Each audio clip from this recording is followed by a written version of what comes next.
নমস্কার বন্ধুরা, শুরু করছি আপনাদের অত্যন্ত প্রিয় অনুষ্ঠান, যেই অনুষ্ঠানের নাম সৌভাগ্য সমৃদ্ধির দিশারি। বন্ধুরা, এই অনুষ্ঠান আপনারা প্রতি বৃহস্পতিবার সন্ধ্যে ঠিক 6টার সময় দেখতে পান এবং প্রতি শনিবার ঠিক এই সময় অর্থাৎ 3:45 আপনারা দেখতে পাচ্ছেন সোনার বাংলা চ্যানেলে।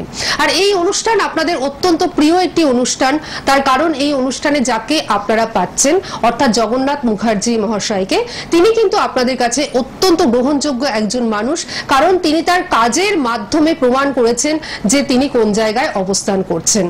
বন্ধুরা, আজকে কার্তিক পুজো এবং কার্তিক পুজোর এই শুভ যে মুহূর্ত, সেই শুভ মুহূর্তে আমরা ওনাকে অবশ্যই স্বাগত জানাবো। কিন্তু তার আগে আমি একটু বলি যে জীবন কিন্তু নদীর মতন বহমান, আর এই বহমান জীবনে আমাদের বাঁকে বাঁকে কিন্তু সমস্যাগুলো লুকিয়ে থাকে। সেই সমস্যা নানান ধরনের সমস্যা হতে পারে, একেবারে শিশুকাল থেকে যদি ধরা যায়, সেই শিশুকাল থেকেই কিন্তু সমস্যাটা লেগে থাকে এবং বার্ধক্য পর্যন্ত সেই সমস্যা কিন্তু লেগেই থাকে। সমস্যার ধরন, সমস্যার মাত্রা ভিন্ন হতে পারে, কিন্তু সমস্যাহীন মানুষ কিন্তু হয় না। আজকেও আমরা বিশেষ একটি সমস্যা বা বিশেষ একটি বিষয় যেটি জীবনের সঙ্গে ওতপ্রোতভাবে জড়িত, সেই রকম একটি বিষয় নিয়ে আলোচনা করব।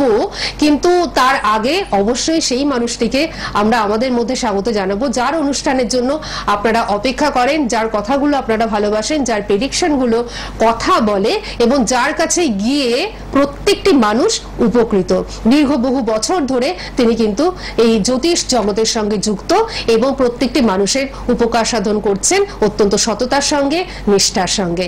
আসুন, আমাদের মধ্যে অবশ্যই উপস্থিত রয়েছেন জ্যোতিষ আচার্য শ্রী জগন্নাথ মুখার্জি মহাশয়, যিনি অ্যাস্ট্রোলজার তো বটেই এবং সনাতন এবং কৃষ্ণ মূর্তি এই দুটো পদ্ধতিতেই তিনি কিন্তু অ্যাস্ট্রোলজি করে থাকেন। এর সাথে সাথে হস্তরেখা বিশেষজ্ঞ, বাস্তু বিশেষজ্ঞ এবং সংখ্যা তত্ত্ববিদ। আমাদের সকলের তরফ থেকে আমরা জগন্নাথ মুখার্জি মহাশয়কে জানাচ্ছি অনেক অনেক স্বাগত এবং নমস্কার। নমস্কার। আচ্ছা, আমি দর্শক বন্ধুদের বলছিলাম যে জীবনের বিভিন্ন সমস্যার মধ্যে আজকে একটি সমস্যা নিয়ে আমরা আলোচনা করব বা একটা দিক নিয়ে আমরা আলোচনা করব, যে বিষয়টা আমাদের জীবনের সঙ্গে কিন্তু ওতপ্রোতভাবে জড়িত। এবার দর্শক বন্ধুদের বলি যে দর্শক বন্ধুরা, এই যে পুজোর মরশুমটা পেরিয়ে আজকে কার্তিক পুজো, কার্তিক পুজোর পরেই আবার কিন্তু বেশ গ্যাপ, তারপরে আবার পরের বছরে আসছে সরস্বতী পুজো, কিন্তু এখন শুরু হতে চলেছে বিবাহের মরশুম। হ্যাঁ, আগামীকাল থেকেই কিন্তু বিবাহের মরশুম শুরু হয়ে যাচ্ছে। আর এই বিবাহের মরশুম মানেই পাত্র পাত্রীদের মা বাবার একটা চিন্তা। হ্যাঁ, যাদের ঠিক হয়ে গেছে বিয়ে, তারা নিশ্চিন্ত রয়েছেন, কিন্তু তারা আবার এটাও ভাবছেন যে পরবর্তীকালে আমার মেয়েটি বা আমার ছেলেটি সুখী হবে তো, এটা কিন্তু একটা প্রশ্ন। এর সাথে সাথে রয়েছে জটক বিচার, একটা মানে জরুরি কতটা, সেটা আপনাদের মধ্যে কাজ করে। বিবাহ পরে দাম্পত্য জীবনটা কেমন হবে সেটা নিয়ে কাজ করে। আপনার ছেলেটি বা মেয়েটির বিবাহ প্রেম ঘটিত হবে নাকি দেখে শুনে হবে, সেটা নিয়েও একটা চিন্তা থাকে। তো আজকে আমরা বিবাহ নিয়েই সম্পূর্ণভাবে আলোচনা করবার চেষ্টা করছি। তো অবশ্যই আপনারা জানেন যে উনি আমাদের প্রত্যেকটা প্রশ্নের সুন্দর করে জবাব দেন এবং সুন্দর করে বুঝিয়ে দেন। তো প্রথমেই আপনি আজকে একটু বলুন যে বিবাহের কোন দিকটা নিয়ে আমরা আলোচনা করব। বিবাহ মূলত যারাই বিবাহে এই মুহূর্তে যোগাযোগ করছেন, তাতে এই বছরে সুসম্পন্ন করবেন, অনেকে ডিসিশন নিয়ে রাখেন বা আগামীতে বিবাহে অবতীর্ণ হবেন, সেরকম যারা ডিসিশন নিচ্ছেন বা চিন্তা ভাবনার মধ্যে রেখেছেন, তাদের ক্ষেত্রে কি কি দেখে বিবাহ করলে ভালো হবে এবং কখন বিবাহে বাধা আসে, সেই বিষয়গুলো জানা খুব জরুরি। আর এক্ষেত্রে প্রথমে তার আগে একটা বিষয় বলি যে আজকে তো কার্তিক পুজো, কার্তিক মাসের সংক্রান্তি তিথি। এই তিথিতে কিন্তু অনেক কিছু ভালো হওয়ার যোগ রয়েছে, মানে অনেক অশুভত্ব নাশ হয়। বিশেষ করে ভগবান কার্তিককে বলা হয় দেব সেনাপতি, আর এই দেব সেনাপতি কিন্তু শত্রু দমনের জন্য খুব গুরুত্বপূর্ণ। যারাই বিভিন্ন বিষয়ে শত্রুতায় ভোগেন, তাদের জন্য কিন্তু আজকের দিনটি খুব গুরুত্বপূর্ণ। এছাড়াও যারা সন্তান বিষয়ে বাধা পাচ্ছেন বা সন্তানের ক্ষেত্রে সমস্যা রয়েছে, তাদের জন্য ভীষণ গুরুত্বপূর্ণ এই আজকের দিনটি। সন্তান ভীষণ উদ্বিগ্ন, কোন রকমে কথা শোনে না বা ভীষণ রকম ভাবে চঞ্চলতার শিকার, তাদের ক্ষেত্রেও কিন্তু এই কার্তিক পুজোর দিন বিশেষ উপাচার করলে এই শুভ বিষয়গুলো কিন্তু আসতে আরম্ভ করবে। এবং পাশাপাশি বলি, যাদের বুদ্ধির জায়গায় বিকাশ কম, বুদ্ধি সেইভাবে বিকশিত হয়নি, তাদের ক্ষেত্রেও যেমন একটা জরুরি দিন এটা।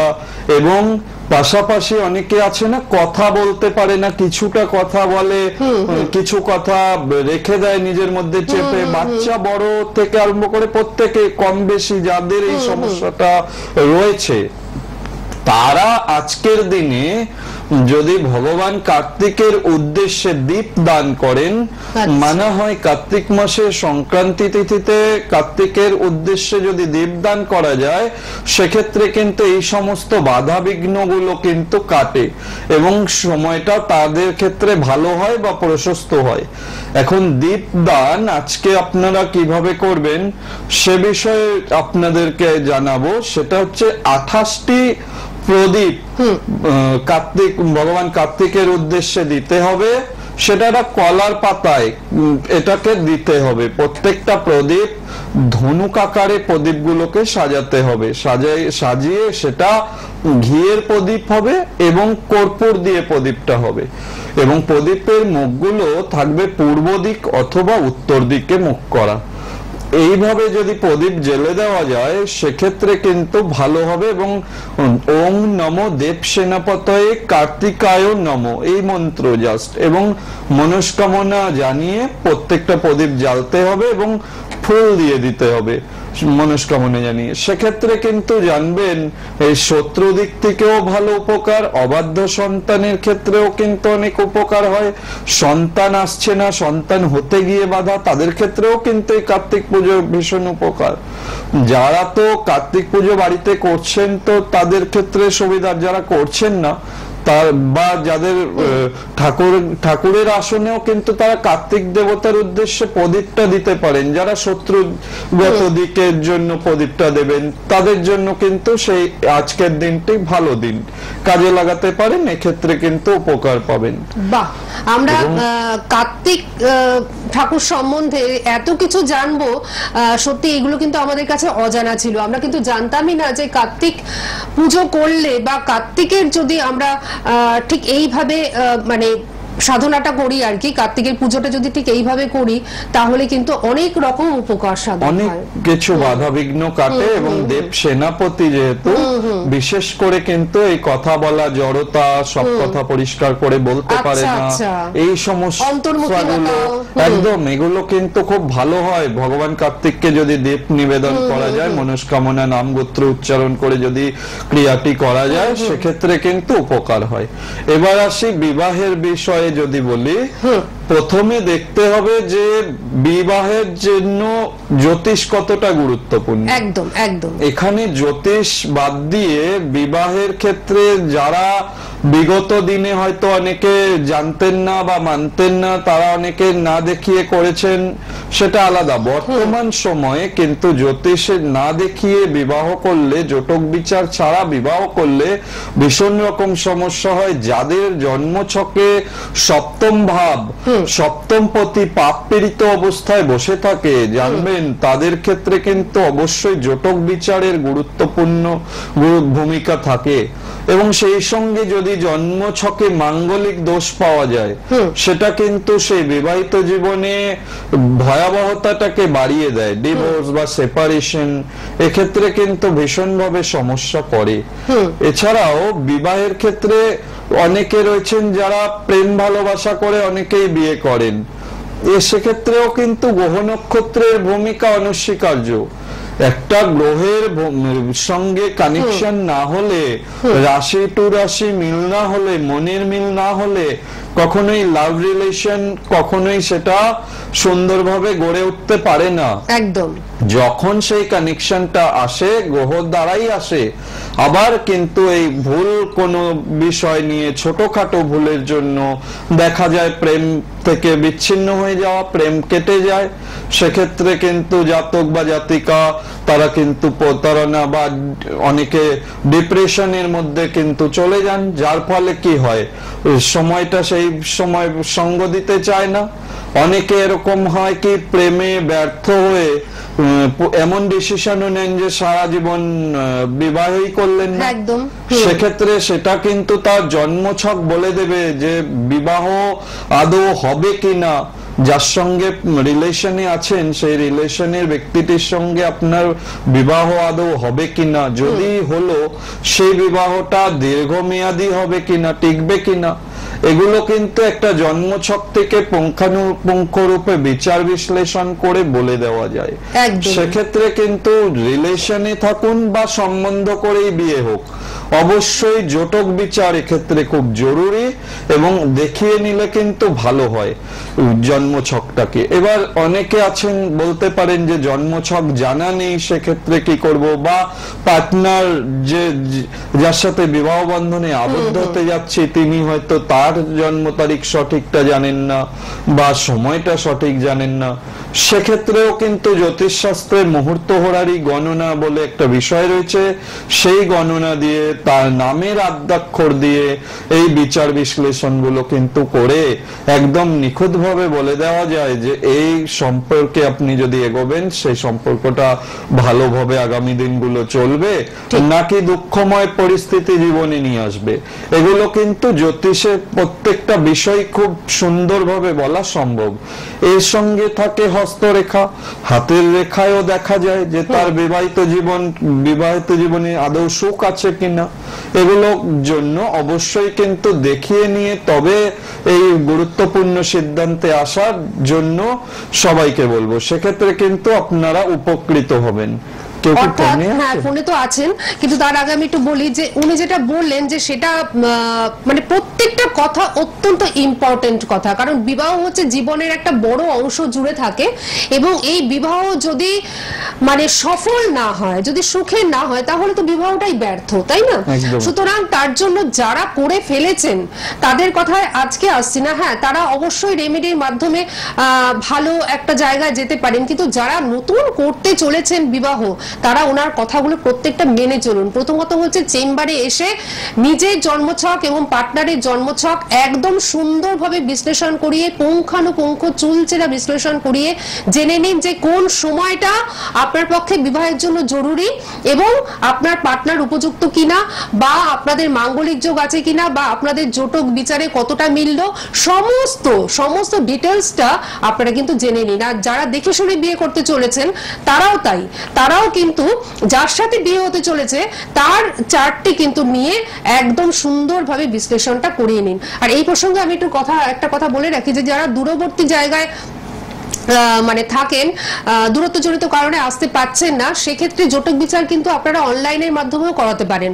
ঠিক আছে, নিজের এবং তার আপনার পার্টনারের চার্টটি যদি আপনি পাঠিয়ে দেন তাহলে কিন্তু উনি জটক বিচার অনলাইনের মাধ্যমে করে দেবেন। শুধু জটক বিচার নয়, আপনার চার্টটি যদি আপনি এমনি বিশ্লেষণ করাতে চান সেক্ষেত্রেও অবশ্যই যারা দূরে রয়েছেন, চেম্বারে যারা আসবেন তারা তো লাভবান, তারা কাছাকাছি ওনার সান্নিধ্যেই আসতে পাচ্ছেন, কিন্তু যারা আসতে পাচ্ছেন না তারা কিন্তু অবশ্যই অনলাইনে ওনার সঙ্গে যোগাযোগ করে সমস্ত রকম বিষয় আপনারা কিন্তু জেনে নিতে পারেন। আর যদি প্রতিকারের ব্যাপার থাকে উনি অনলাইনের মাধ্যমে কিন্তু পাঠিয়ে দেবেন। এবার আমি একটু বলে দিই যে 9051200976 যেটি কন্ট্যাক্ট নাম্বার বলে টিভি স্ক্রিনে যাচ্ছে, এই নাম্বারটি সবাই নোট ডাউন করে নিন। এই নাম্বারটিতে যদি আপনারা ফোন করেন বুকিং করতে পারবেন এবং যাবতীয় কোয়ারিজের জন্য এই নাম্বারটি আপনারা নোট ডাউন করে নিন। একজন বন্ধু রয়েছেন, উনি কোথায় কোথায় বসেন, কোথায় কোথায় ওনাকে পাবেন আমরা অবশ্যই জেনে নেব। একজন বন্ধুর সঙ্গে কথা বলে নিন।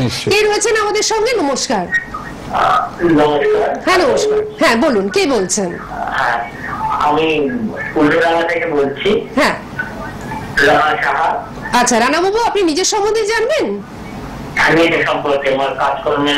আচ্ছা ঠিক আছে, আপনার ডেট অফ বার্থ বলুন। আর আপনি টিভির সাউন্ডটা মিউট করে দিন, টিভির সাউন্ডটা একদম মিউট করে দিন। হ্যাঁ আপনি হ্যাঁ বলুন আরেকবার। 10/4/1993। সময় সন্ধ্যে 7:30 কলকাতা। অনুষ্ঠান কেমন লাগে? খুব ভালো লাগে। আচ্ছা আচ্ছা, নিজের সম্বন্ধে শুনে নিন আজকে। 10/4 জায়গাটা খুব সমস্যা হচ্ছে। হ্যাঁ দেখে নিচ্ছি, 10/4/1993 বললেন তো? হ্যাঁ, শনিবার ছিল জন্মবার। আপনার শনিবার ছিল? শনিবার।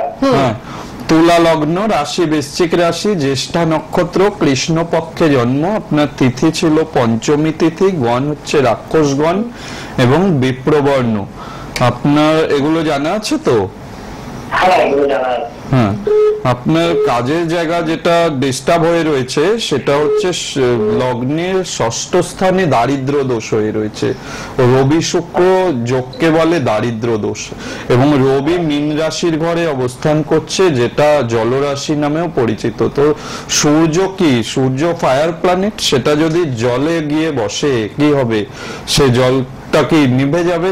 এই আপনার হরস্কোপ অনুযায়ী একাদশপতি হচ্ছে রবি। এখন এই রবির জায়গাটা পীড়িত হয়ে রয়েছে জন্মছকে, রবি শুক্র যুক্ত হয়ে দারিদ্র দোষ করে রেখেছে, যার জন্য কি হবে? মনের মতো কর্ম হতে গিয়ে বাধা আসবে, কাজে স্যাটিসফ্যাকশন কিছুতেই আসবে না। যতই আপনি চেষ্টা করে নিন কিছুতেই দেখবেন সফলতা সেই অর্থে দেখতে পাবেন না। আচ্ছা, এটা দারিদ্র দোষটা আপনি যতক্ষণ পর্যন্ত না ঠিক করবেন ততক্ষণ পর্যন্ত এটা হতে থাকবে। আর আপনার কেতুর পজিশনটাও জন্মছকে ভালো নেই। কেতুর পজিশনটা কিন্তু কর্মের ক্ষেত্রে বাধা দান, কোনো ভাবে কোনো লবিবাজির মধ্যে পড়ে যাওয়া, কাজ করতে করতে কারোর হিংসার শিকার হওয়া, এগুলো আপনাকে কাজের ক্ষেত্রে উন্নতি করতে বাধা দেবে, যোগ্যতা অনুযায়ী উন্নতি হতে গিয়ে বাধা দেবে। চন্দ্র রাহুর গ্রহণ দোষ রয়েছে জন্মছকে। এই গ্রহণ দোষটা থাকলে ডিসিশন মেকিং এর ক্ষেত্রেও অসুবিধা, মনে হবে আজকে এটা করি কালকে ওটা করি, এই ধরনেরও মানসিকতাও কিন্তু আপনাকে সাকসেস পেতে গিয়ে দেরি করিয়ে দেবে। তো জন্মছকে বুধ শনি আবার নাশ দোষও রয়েছে। অনেকগুলো জন্মছকে যখন দোষ পাওয়া যায় তখন সেই জন্মছকটাকে দ্রুততার সঙ্গে আগে ঠিক করতে হয়। গ্রহ বাধা, বুধ আর শনি একসঙ্গে বসে রয়েছে, এটাকে বলে নাশ দোষ জ্যোতিষের ভাষায়। এই নাশ দোষ হলে কি, কর্মনাশ, মানে কোনো সঠিক কাজটা হয়েও ফাইনালি হতে চাইবে না। এই যে বাধাগুলো আসে, এই বাধাগুলো, এর প্রতিকারটা টিভিতে আলোচনার বিষয় নয়, এর জন্য একটু সময় দিয়ে দেখার বিষয় আছে, আরো কিছু দেখতে হয়। 16টা বর্গ ছকে ভাগ করা যায়, যেটাকে বলে ষোড়শাংশ চার্ট। এইটার ন্যাটাল চার্ট যেটা দেখছি, এটা 16 ভাগে বিভক্ত করা হয়, করে সেইটা থেকে দেখে নিতে হবে আপনার হরোস্কোপে কোথায় কোথায় সমস্যাগুলো, কি কি ভাবে প্রবলেম করছে, কোন কোন গ্রহ সমস্যা করছে, সেই সঙ্গে আপনার হস্তরেখা, হাতের রেখা কতটা আপনার জন্মছকের সঙ্গে পারমিট করছে, ট্রানজিট কি বলছে, দশা কি বলছে, অন্তর্দশা কি বলছে, এগুলো বিচার করার পরে আসে প্রতিকারের পার্ট। অনেক পরে আগে বিচারটা সঠিক হবে, তবে সঠিক জায়গায় প্রতিকারটা দিলে আপনি উপকার পাবেন। এবং যেই ডেট বলবো সেই ডেটের মধ্যে আপনার যে সম্ভাব্য সমস্যা, সেই সমস্যাগুলো কাটবে। কিন্তু তার জন্য যে বিচার প্রক্রিয়া, সেটা এই টিভিতে বসে এই ছোট্ট অনুষ্ঠানে সম্ভব হয় না। এর জন্য কিন্তু অনেকটা দেখতে হয়। আপনি জন্মছককে বিশ্লেষণ করান এবং অবশ্যই দেখিয়ে নিন, নিলে দর্শক বন্ধুরা একটা জিনিস আপনারা মাথায় রাখবেন যে জন্মছক বিশ্লেষণ করাটা কিন্তু ভীষণভাবে জরুরি। আর এটা একটা তাৎক্ষণিক বিষয় নয় যে একটু একটু জেনে নিলেন সেটাই আপনার জানা হয়ে গেল, তা কিন্তু নয়। একটা হরোস্কোপ বা একটা জন্মছক বিচার করতে অনেক সময় লাগে, এবং তার যে বিষয়গুলো উনি কিন্তু আমাদের বললেন যে এতগুলো বিষয় বিচার করে তারপর একটা সিদ্ধান্তে উপনীত হওয়া এবং সেই সিদ্ধান্তের পরে তাকে প্রতিকার দেওয়া, এই জিনিসটি কিন্তু অনেকটা সময় সাপেক্ষ। তার জন্য চেম্বারে আসাটা ভীষণভাবে জরুরি। আপনি সঙ্গে থাকুন, ভালো থাকুন। ভালো আপনি খুব বলেছেন যে প্রতিকার দেওয়া অর্থাৎ এটা নয় কি প্রতিকার দিয়ে ছেড়ে দিলাম, তার মধ্যে কিন্তু দায়িত্ব থাকছে প্রতিকারটা আপনার কাজ যাতে হয়। প্রতিকার তখনই দেওয়া হয় যখন আপনার কাজ হবে, সমস্যাটা সমাধান হবে, তখন গিয়ে আপনি প্রতিকার পাবেন। প্রতিকার করালে পরে সেক্ষেত্রে কিন্তু আপনি সেই সমস্যাগুলো থেকে বেরোতে পারবেন। একদমই তাই। এর জন্য এটা লাইফটা তো সিরিয়াস বিষয়টা, এটা এরকম নয় কি কিছু জেনে নিলাম ফোনে, এটা প্রাইমারি খুব আলোচনার বিষয় টিভিতে যেটা দেখেন আপনারা।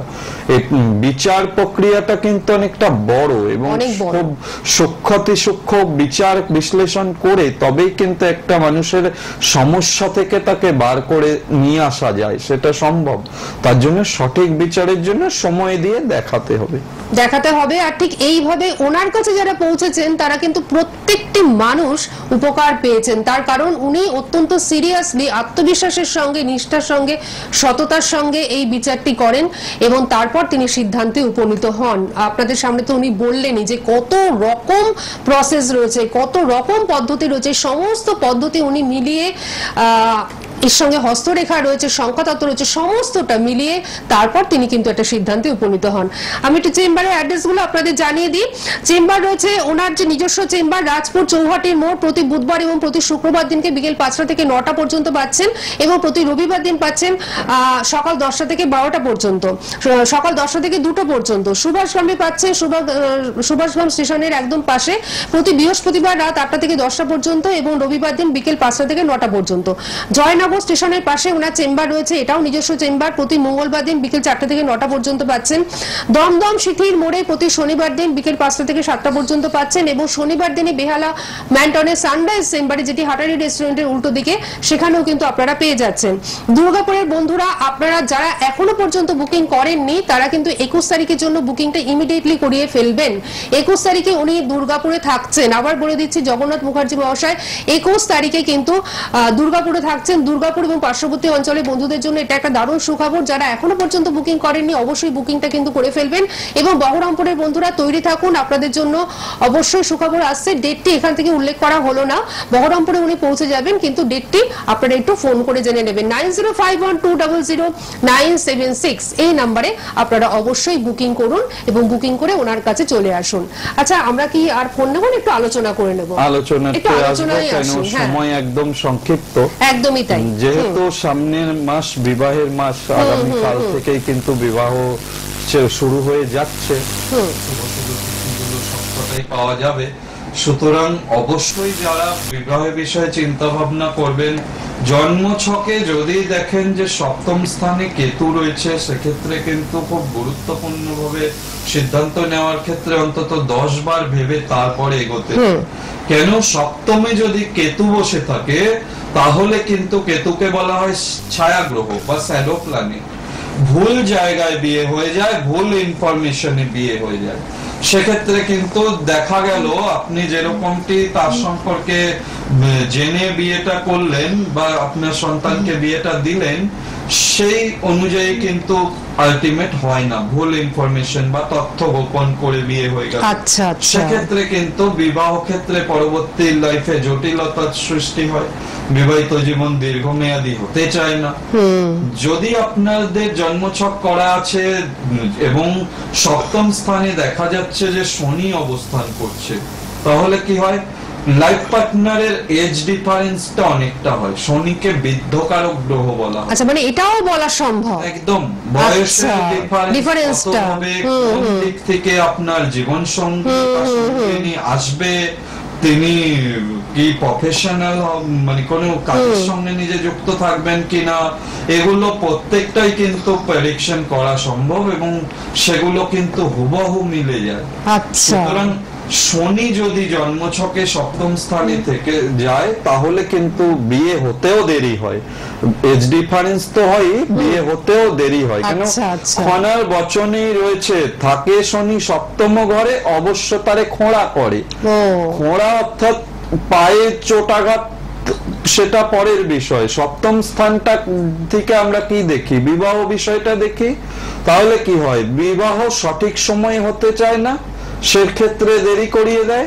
এটা করায় শনি। এই শনি 7ম ঘরে থাকলে অবশ্য তাকে সেই বিষয়ে দেরি করিয়ে দেয়। সুতরাং যাদেরই এই ধরনের জন্মছকে জানেন যে শনি বসে আছে, আবার এই শনির সঙ্গে যদি চন্দ্র বসে গেল 7ম স্থানে, শনি চন্দ্র বসে গেছে, তাহলে কি হলো, পুনর্প দোষ সৃষ্টি হলো বা বীজ দোষ। সেক্ষেত্রে আরো দেরি করিয়ে দেয়, বিয়ে সহজে হতে চায় না। যদি বা হবে সেখানেও ভুল হয়ে যাওয়ার সম্ভাবনা জটক বিচার না করলে। সেজন্য বলবো অবশ্যই জটক বিচার করে তবেই বিয়েতে এগোলে সেক্ষেত্রে কিন্তু সফলতা পাবেন এবং বিয়েটা সফল হোক এটা প্রত্যেকটা মানুষেরই কাম্য। সুতরাং আজকে আমরা বিবাহ নিয়ে আলোচনা করলাম। যারা নতুন বিবাহ করতে চলেছেন, এই পদক্ষেপে যাচ্ছেন, তারা কিন্তু অবশ্যই ওনার প্রত্যেকটা কথা একটু মেনে চলুন। ওনার চেম্বারে এসে একদম পুঙ্খানুপুঙ্খ বিচারটা করিয়ে নিন, সূক্ষ্মাতি সূক্ষ্ম বিচারটা করিয়ে নিন। তাহলেই কিন্তু আপনি জানতে পারবেন যে আপনার বিবাহ ভালো হবে, সফল হবে নাকি আপনার বিবাহটা ঠিক হবে না, সবটাই কিন্তু আপনি জানতে পারবেন। এবং সফল করতে গেলে কি করতে হবে সেটাও কিন্তু উনি বলে দেবেন। তার জন্য চেম্বারে আসাটা ভীষণভাবে জরুরি। আরেকবার বলে দিই, 9051200976 এই নাম্বারে বুকিং চলছে। আপনারা অবশ্যই ওনার চেম্বারে আসুন এবং সূক্ষ্মাতি সূক্ষ্ম বিচারের মাধ্যমে নিজেরা ভালো থাকুন, নিজেরা জেনে নিন নিজেদের সম্বন্ধে এবং নিজের প্রিয়জনকে ভালো রাখুন। আপনাকে অনেক ধন্যবাদ এবং আপনাদের সকলকে